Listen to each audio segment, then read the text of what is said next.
As you saw earlier, it's a virtual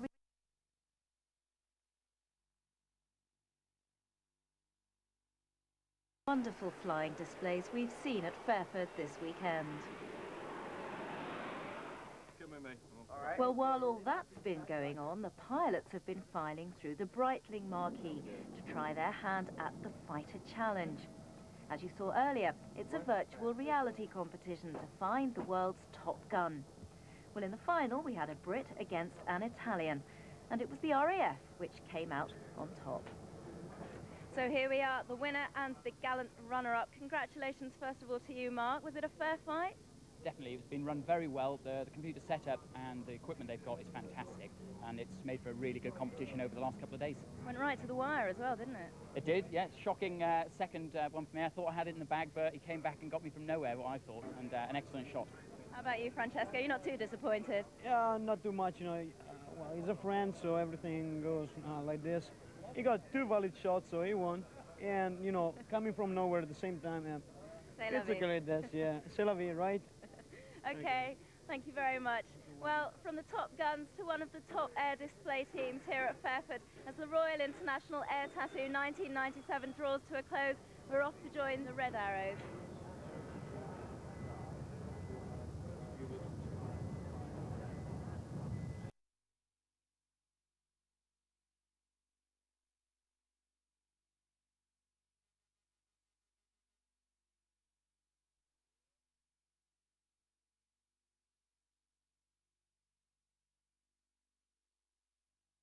Chasing, almost.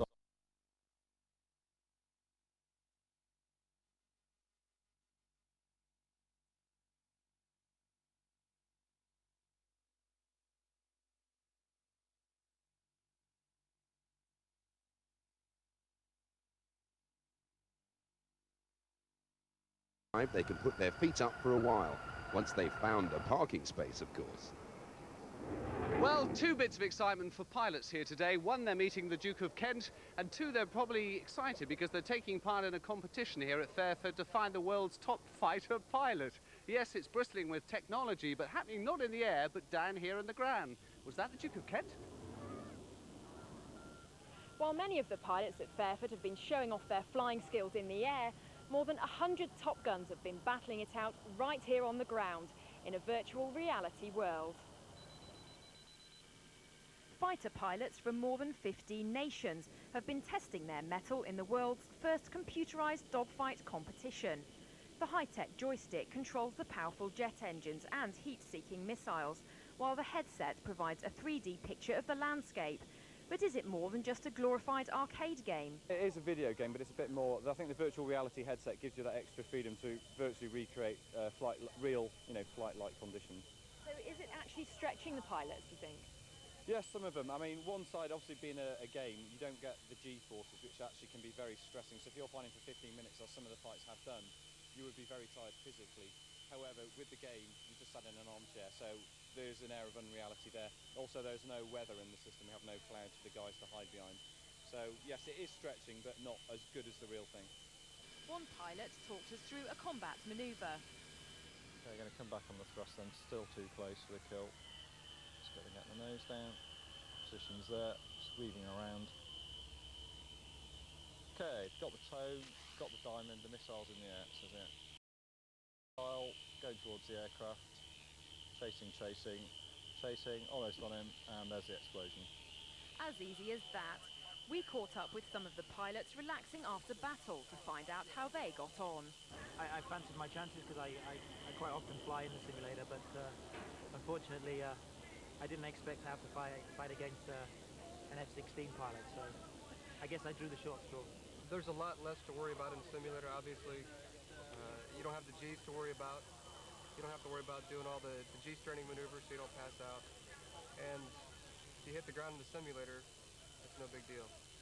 That in real combat you have the more split vision, and you have actually more of an overview of what's happening. And here it's a little bit harder because you just see in front of you, and then of course you can turn aside and look, but it's not really it's not what's in the real world, but almost. So it was almost the same. It's the best video game I played so far. but it's not the real, but almost. Take it very seriously. We all get fairly hyped up before we go in there, and it's very realistic, as Thomas said. The only thing it's missing is a little bit of seat of the pants type of flying, but we're very serious, and when we go in there, we all want to win. We always do. Now, you two might be coming up against each other in the next round. Who's going to win? Sweden, I think. Okay. I'd like to think the British, but I've been talking to a lot of Americans, and they've been telling me they're going to win. Yeah. Wait and see. Well, one of the most colourful things about Fairford 97 is all the NATO Tiger squadrons who are getting together to swap flying stories. Let's take a look at some of those, accompanied by the Tiger Rag. 1, 2...